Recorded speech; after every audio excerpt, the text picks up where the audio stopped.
वैसे तो पूरे भारतवर्ष में 3 करोड़ बांग्लादेशी घुसपैठी हैं, लेकिन हम लोगों का जो अभी मूल अभियान चल रहा है असम में जो एनआरसी हुई, एनआरसी का जो उद्देश्य था कि बांग्लादेशी घुसपैठियों की खोजबीन करके उनको चुनकर उनको भारत से बाहर निकालना।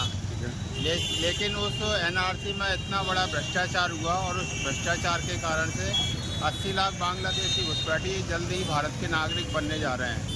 ये पूरा अभियान उन 80 लाख बांग्लादेशी घुसपैठियों को भारत का नागरिक बनने से रोकने के लिए है। दूसरा अपना जो संथाल परगना है, उस पूरे संथाल परगना में भी बहुत बड़ी तेज़ी से बांग्लादेशी घुसपैठी अपना कब्जा करते जा रहे हैं। संथाली लड़कियों को अपना जाल में फंसाते हैं और फिर उस माध्यम से ज़मीन पर कब्जे कर रहे हैं। और ये बात जनहित पार्टी नहीं बोल रही है, ये पार्टी संथाल परगना की जो स्पेशल ब्रांच है उसने रिपोर्ट दी है पुलिस मुख्यालय को कि 10,000 एकड़ ज़मीन अभी तक बांग्लादेशी घुसपैठी अलग अलग माध्यमों से ज़मीन पर कब्जा कर रहे हैं।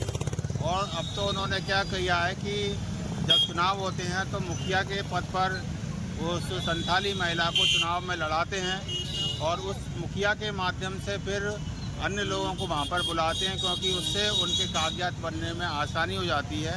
इस तरह का कुचक्र पूरे संथाल परगना में चल रहा है। इसलिए जनहित पार्टी का ये अभियान है, नवंबर महीने से चल रहा है पूरे देश के अंदर से।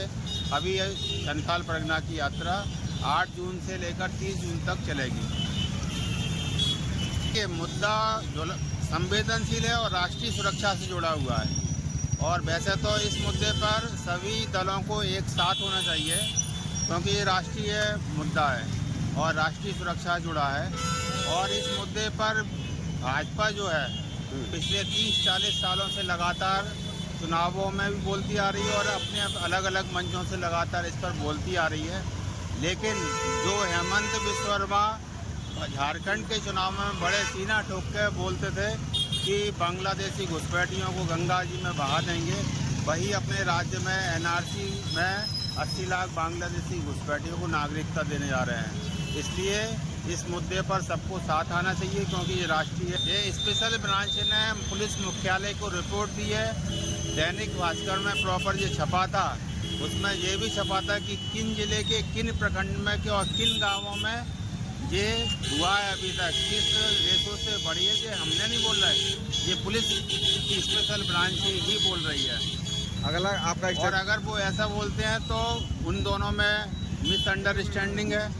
अपने पुलिस मुख्यालय से बात करें कि है कि नहीं है वास्तव में। अगला कार्यक्रम क्या रहेगा आपका? अगला कार्यक्रम हम लोग यहाँ से 12 तारीख की सुबह आगे बढ़ेंगे। पथरगामा, महगामा, मैरमा, बाराहाट, मिर्जा चौकी, साहिबगंज, बोरियो, बरहेट, काकोड़, जामताड़ा, दुमका, ऐसे करते हुए। क्या नाम आपका? मेरा विशाल बिंदल नाम है, जनहित पार्टी का कार्यकर्ता हूँ, झारखंड का प्रभारी।